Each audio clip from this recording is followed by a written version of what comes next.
Student, आज के इस वीडियो लेक्चर में हम बात करेंगे thermal engineering and gas dynamic subject के एक और मोस्ट इंपोर्टेंट टॉपिक के बारे में, जो कि यूनिट 4 पर बेस्ड है। जैसा कि यूनिट 4 के अंदर हम एयर कंप्रेसर के बारे में स्टडी कर रहे हैं और इस पर ऑलरेडी मैंने आपको 5 से 6 वीडियो अपलोड कर रखे हैं, जिसमें मैंने आपको single stage reciprocating air compressor क्या होता है, उसकी वर्किंग, उसका work done with clearance volume और विदाउट क्लियरेंस वॉल्यूम।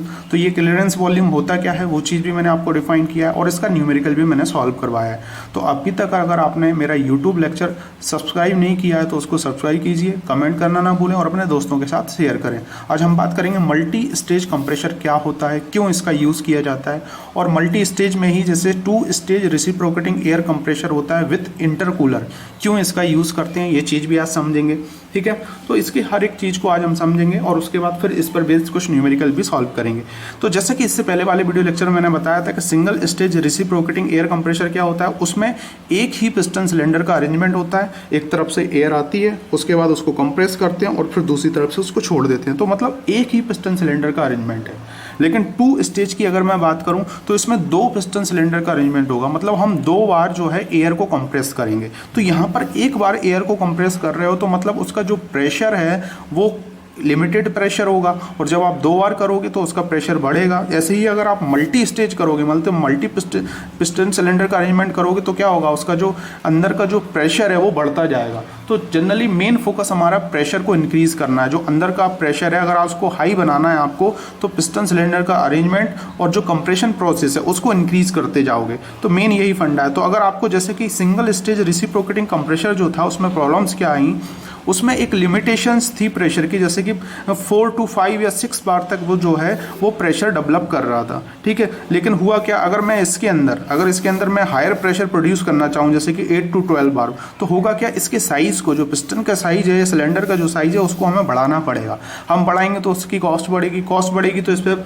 आपको वर्क डन ज़्यादा करना पड़ेगा। उसके बाद वर्क डन तो ठीक है हो जाएगा, चलो इतना भी काम हो गया, तो लेकिन इसमें जो अंदर जो टेम्परेचर होगा वो टेम्परेचर हाई हो जाएगा। कंप्रेशन में जो टेम्परेचर होगा वो राइज हो जाएगा, और जिसके कारण क्या होगा, हीट होगा। हीट होने के बाद जो सिलेंडर हेड है या जो अंदर लुब्रिकेंट ऑयल भरा हुआ है उसके जलने के चांसेस रहेंगे, तो जिससे कि क्या होगा, उसमें ड्रॉबैक हो जाएगा। तो इसलिए हमने सिंगल स्टेज को ही ना बड़ा करते हुए, सिंगल स्टेज को ही ना उसमें चीज़ों को बदलते हुए हमने क्या किया, एक इस टाइप का अरेंजमेंट किया जिसमें हमने पिस्टन सिलेंडर को अलग से अरेंज करके, मतलब एक एयर को जो आप एक सिलेंडर में डाली, फिर उसी एयर को दूसरे सिलेंडर में डाल दी, फिर तीसरे में डाल दी।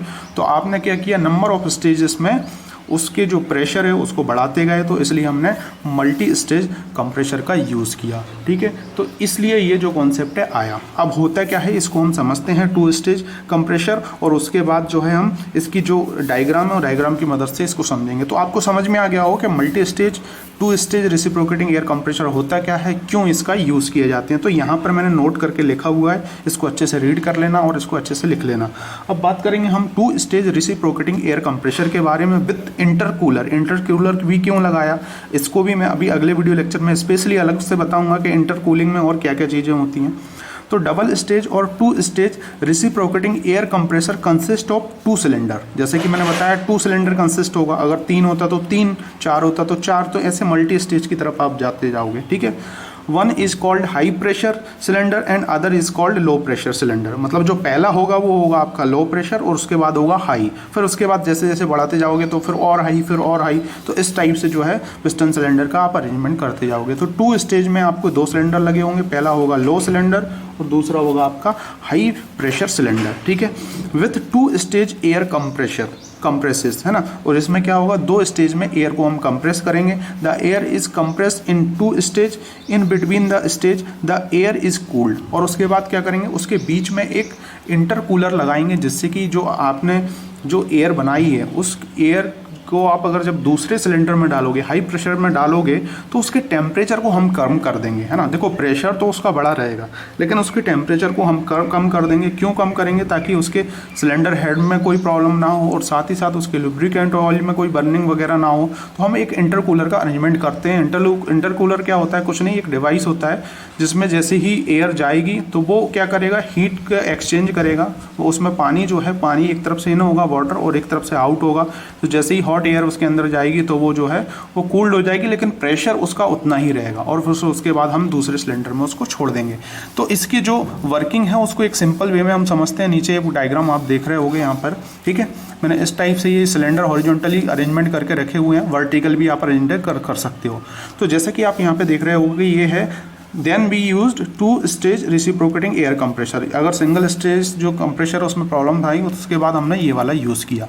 तो जैसे कि आप देख रहे होंगे एक सिलेंडर आपका ये है, दूसरा जो है पिस्टन सिलेंडर ये लगा हुआ है, बीच में इंटरकूलर लगा हुआ है। इंटरकूलर में कूलिंग वाटर एक तरफ से इन होगा, कूलिंग वाटर एक तरफ आउट हो जाएगा। तो ये जो आपका है लो प्रेशर सिलेंडर है, दूसरा है हाई प्रेशर सिलेंडर। होगा क्या इसमें, एयर यहाँ से इंटर होगी, एयर जैसे ही इंटर होगी तो जैसा कि हमने फर्स्ट में जो पढ़ा था सिंगल स्टेज में वही प्रोसेस होगी। नीचे जाएगा ये पिस्टन, है ना, और नीचे जाएगा तो उसके बाद क्या होगा आपका, जैसे ही नीचे जाएगा तो अंदर ये एयर आएगी, एयर आते ही क्या होगा फिर उस पर हम वर्क करेंगे। वर्क करने के बाद जो है वो कंप्रेस हो जाएगी। उस कंप्रेस एयर को फिर हम इसमें लेके जाएंगे इंटरकूलर जो है। जैसे कि आप जैसे ही कंप्रेस करोगे तो उसका प्रेशर बढ़ेगा, टेम्परेचर बढ़ेगा। तो टेम्परेचर को फिर क्या करेंगे हम इसके प्रेशर को तो कांस्टेंट रखेंगे। इसमें इंटरकूलर के अंदर जो है हम क्या करेंगे, इसके प्रेशर को तो कांस्टेंट रखेंगे। जो प्रेशर यहाँ होगा वही प्रेशर ये होगा, लेकिन इसका टेम्परेचर जो है यहाँ पर हाई होगा, यहाँ पे जो है वो डाउन हो जाएगा, ठीक है। उसके बाद क्या होगा, डाउन कितना हो जाएगा, जहाँ यहाँ पर जो हम सक कर रहे थे वैसे ही हो जाएगा, लेकिन प्रेशर ज़्यादा होगा। फिर दोबारा जो है हम इसमें इंटर ले लेंगे जो कि है हाई प्रेशर सिलेंडर। तो इसके अंदर आप लोगे तो इसके अंदर फिर जैसे ही वो एयर जाएगी तो चूँकि वो कंप्रेस्ड है तो उसको वो और कंप्रेस कर देगी, तो उससे क्या होगा, उसका प्रेशर और बढ़ जाएगा, ठीक है। तो इसमें जो है इस टाइप से फिर उसके प्रेशर को हम बढ़ा देंगे। तो जैसे कि पहले में अगर हमने 5 बार किया तो दूसरे में वो जो है 10 to 12 बार तक प्रेशर पहुंचा देता है। तो इस टाइप से जो है 2 पिस्टन सिलेंडर का अरेंजमेंट करते हैं। तो मल्टी स्टेज में जनरली और नंबर ऑफ पिस्टन सिलेंडर लगे होते हैं और उस हिसाब से हम प्रेशर को इंक्रीज करते जाते हैं। तो होप आपको ये चीज़ें समझ में आ गई होंगी। अब इसकी हम प्रोसेस को मैं आपको लिख के मेरे पास लिखी हुई है उसको मैं बता देता हूँ और एक डायग्राम और की मदद से इसको समझा देता हूँ, ठीक है। तो हम यहाँ पे समझते हैं, कोई चीज़ छोड़ना नहीं है हमें, सभी चीज़ें आपको मैं बताऊँगा, क्योंकि ये जो यूट्यूब लेक्चर है आपका ये फंडामेंटल्स को क्लियर कर रहा है। इसका नाम ही है फंडामेंटल्स ऑफ मैकेनिकल इंजीनियरिंग, इसमें कोई भी चीज़ नहीं छोड़ेंगे। तो वर्किंग देखते हैं और नीचे एक डायग्राम और है, इसको हम समझते हैं। It is a very important topic, GATE के पॉइंट ऑफ व्यू से भी बहुत इंपॉर्टेंट है। First of all the fresh air is sucked from the atmospheric in the low pressure cylinder. Air pressure जो है हम उसको सक करेंगे किसमें, ये लो प्रेशर सिलेंडर में, ठीक है। सबसे पहले होगा क्या, during its suction stroke at intake pressure P1 and T1, जो है आपका P1 एंड T1 होगा प्रेशर स्टार्टिंग में जब एटमॉस्फेरिक प्रेशर इसके अंदर जाएगा, ठीक है। The air after compression in the low pressure cylinder first stage, ये फर्स्ट स्टेज है और ये सेकंड स्टेज है, इसलिए इसको 2 स्टेज कह रहे हैं। स्टेजेस बढ़ाते जाओगे तो 3, 4, 5, 6 ऐसे मल्टी स्टेज होता जाएगा, ठीक है। From 1 to 2 is delivered to the intercooler at pressure P2 and temperature T2। तो इसमें ये जो है इंटरकूलर लगा हुआ है, यहाँ पे प्रेशर जैसे कि P1 था P2 हो गया, T1 था T2 हो गया। Now the air is cooled in the intercooler from 2 to 3, 2 to 3 जो है वो कूल्ड करेगा एट कांस्टेंट प्रेशर। ये चीज़ याद रखना है, प्रेशर कांस्टेंट होगा लेकिन टेम्परेचर जो है वो T2 to T3 हो जाएगा। मतलब ये डाउन हो रहा है, ये मत समझना कि ये बढ़ रहा है, यहाँ पे ज़्यादा था यहाँ पे कम हो जाएगा, लेकिन मैंने प्रोसेस को आगे बढ़ाने के लिए T3 लिख रखा है। After that the air is sucked in the high pressure, जैसे ही ये डाउन हो जाएगा। अब ये समझना है आपको, ये T1 के बराबर हो जाता है कभी कभी, है ना, होगा ही अधिकतर केस में। अगर आपको कंप्लीट इंटरकूलिंग कर दी इसमें तो ये T3 T1 के बराबर हो जाएगा, मतलब इसी के बराबर हो जाएगा। और लेकिन प्रेशर बेटा यहाँ पे ज़्यादा होगा, ये चीज़ याद रखना है आपको। फिर प्रेशर ज़्यादा होगा तो फिर क्या करेंगे, हम इसमें इंटर कर देंगे, तो ये वही चीज़ लिखी हुई है। फिर हाई प्रेशर जो है सिलेंडर में इसको ले जाएंगे तो वो सक करेगा, सक करने के बाद फिर कंप्रेशन प्रोसेस करेगा और कंप्रेशर करने के बाद सेकंड स्टेज आ जाएगी। तो 3 to 4 is deliver by the compressor at pressure P3 and T4। फिर यहाँ पे इसका प्रेशर बढ़ जाएगा और टेम्परेचर फिर जो है बढ़ेगा इसके कंपेयर में, ठीक है।